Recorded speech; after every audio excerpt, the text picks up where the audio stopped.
রাজধানী ঢাকায় সকাল শুরু হয়েছে থেমে থেমে বৃষ্টির মধ্য দিয়ে। তবে বৃষ্টির পরও কমেনি ভ্যাপসা গরম। একদিকে আর্দ্র আবহাওয়া, অন্যদিকে যানজট ও কাদাপানির কারণে দুর্ভোগে পড়েছেন অফিসগামী ও শ্রমজীবী মানুষ। এদিকে দেশের ১৬ জেলায় ৬০ কিলোমিটার বেগে ঝড়ো হাওয়া বয়ে যেতে পারে বলে জানিয়েছে আবহাওয়া অফিস।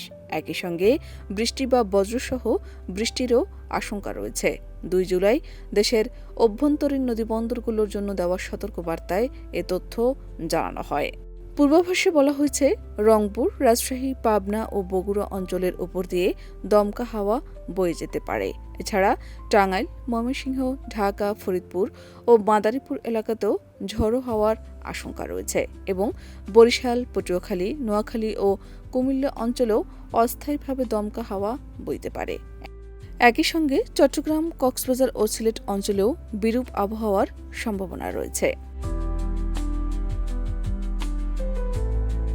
এসব অঞ্চলের উপর দিয়ে দক্ষিণ বা দক্ষিণ পূর্ব দিক থেকে ঘণ্টায় ৪৫ থেকে ৬০ কিলোমিটার বেগে ঝড়ো হাওয়া বয়ে যেতে পারে বলে জানানো হয়েছে।